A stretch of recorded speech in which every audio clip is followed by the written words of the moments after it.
Un conseil, madame, un conseil, monsieur, mangez. Y'en a qui prennent un petit coup, moi je mange. Y a-t-il un pilote dans l'assiette?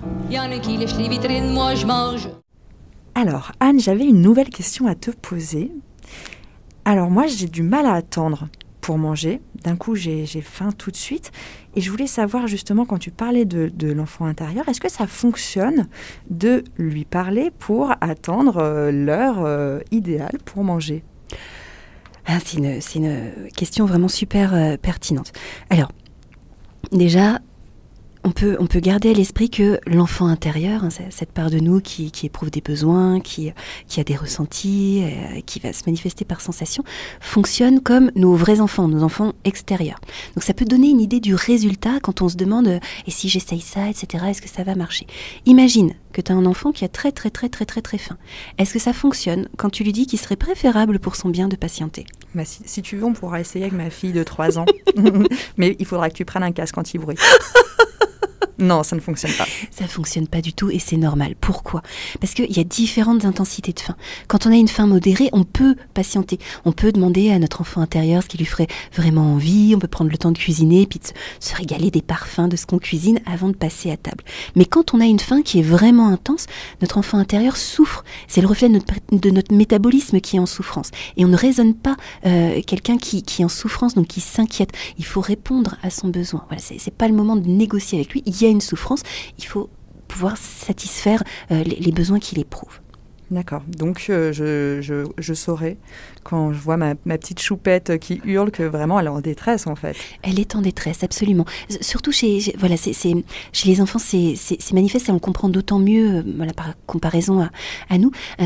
Un enfant a beaucoup plus de mal à prendre du recul sur ses sensations, la sensation de faim notamment, ou sur ses émotions, parce que le cerveau n'a pas fini son développement. Et la partie du cerveau notamment qui permet de prendre du recul, de temporiser par rapport à tout ça, elle n'est pas mature. Voilà. Chez nous, adultes, le cerveau, on va dire, qui manifeste des besoins, le cerveau archaïque, il est le même que quand on était petit. Alors nous, c'est sûr, on a développé à l'âge adulte une structure qui nous permet de prendre du recul, mais au bout d'un moment, quand le besoin est vraiment très très fort, on n'y arrivera pas. Voilà, c'est un besoin physiologique, c'est un besoin de base, c'est un besoin vital. Il est nécessaire d'y répondre, point. On ne discute plus, on ne négocie plus à ce moment-là. D'accord.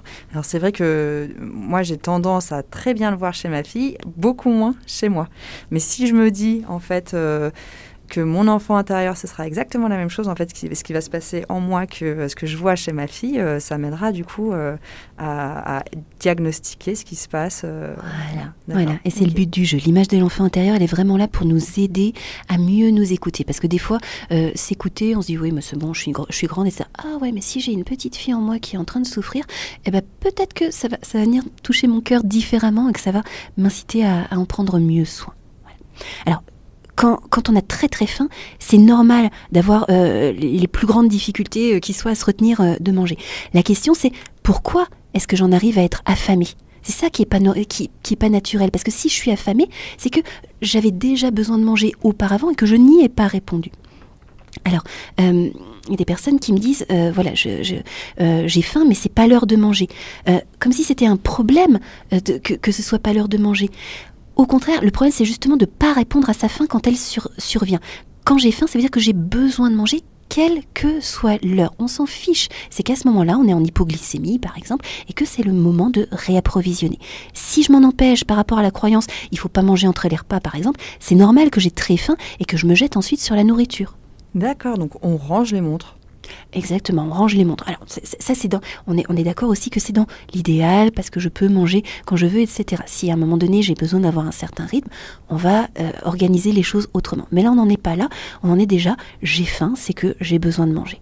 Alors le but du dialogue avec l'enfant intérieur, c'est pas de le raisonner, de le contrôler pour aller le remettre sur les rails. Souvent c'est ce qu'on pense. Voilà, je vais lui parler, donc il va devenir raisonnable. C'est pas ça. Dialoguer avec l'enfant intérieur, ça sert avant tout à entendre ses besoins pour collaborer avec lui. Notre enfant intérieur, notre petite fille intérieure, c'est notre tableau de bord, c'est notre boussole. Et c'est normal que tout se détraque si on n'en tient pas compte. Donc tenir compte de ces signaux et trouver les meilleurs ajustements pour son bien-être et l'adéquation à nos besoins, c'est ça le but. Donc ça implique de quitter la croyance qu'un enfant est forcément déraisonnable. Ça pourra faire l'objet d'une prochaine chronique d'ailleurs. Ah oui, moi j'attends celle-là avec impatience. Ça m'aidera beaucoup. Merci Anne. Avec bonheur.